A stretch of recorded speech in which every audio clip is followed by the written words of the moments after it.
Hi friends, இப்போ நம்ம சிறகடி காசை பார்க்க போகிற சிறகடி காசையில் வந்துட்டு மீனா வந்து வாய்ப்பு இருக்க முடியாமல் ஸ்ருதிகிட்ட விஷயத்த சொல்ல சாக்காயிட்டாங்களாமா, சாக்கா குறை அப்படிங்கிற மாதிரி இருந்தது.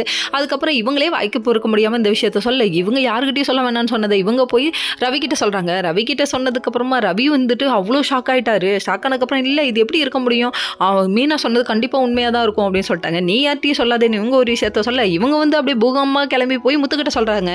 முத்துக்கிட்ட சொன்னதுக்கப்புறம் முத்து இருந்துட்டு இது ஃப்ராடுத்தனம் பண்ணுதுன்னு எனக்கு தெரியும்டா, ஆனால் இப்படி ஒரு வேலையை பார்க்கணும் நான் எதிர்பார்க்கலாடான்னு சொல்லிட்டு இவர் நீ யார்ட்டையும் சொல்லாத அப்படின்னு சொல்லவும் அதை ஒரு ரகசியத்தை வந்து ரகசியமாக வச்சுக்கோன்னு சொன்னாதாங்க அது வெளியே பூகம்பமாக வெடிக்கும். அது ஏன் நீங்கள் சொல்லணும், சொல்லாமலாத இருக்க வேண்டியதானே அப்படிங்கிற மாதிரிச்சு.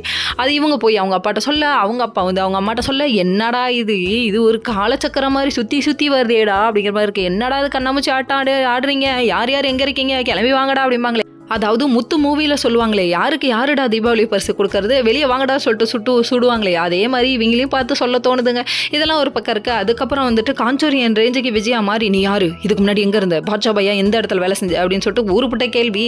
ரோகிணியை பார்த்து கேள்வி கேட்டானே அதுக்கு தான் இந்த ஆன் த ஸ்பாட்டில் வச்சிருக்கேன். ஐயோ சாமி, கண்ணீர்னு ஒரு பேரில் இதை வச்சே நீங்கள் மறைச்சி காலத்தை ஓட்டுறீங்களேடே அப்படிங்கிற மாதிரி ஆயிடுச்சு. அதுக்கப்புறம் ரோகிணி என்ன சொல்லிச்சுன்னா, ஆமாம் கல்யாணத்துக்கு அப்புறம் தான் இப்படி ஒரு கேள்வி கேட்பீங்கன்னு நான் எதிர்பார்க்கல, கன்சுவாக இருந்தேன், அதுக்கு அபாட் ஆயிடுச்சு, அது யாருக்குமே தெரியாது அப்படின்னு சொல்லிட்டு ஒரு பொய்யை போட்டுருச்சு. என்னம்மா இப்படி இருக்கியம்மா அப்படிங்கிற மாதிரி ஆயிடுச்சு.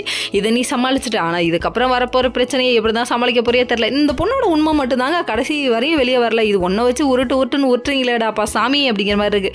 என்னைக்கு எப்போ வெளியே வருமோ தெரியலையேன்னு சொல்லிட்டு பயந்துட்டு இருக்காங்க. இந்த நடிப்பை பார்த்து ஏமாந்துட்டாங்க. ஓகே.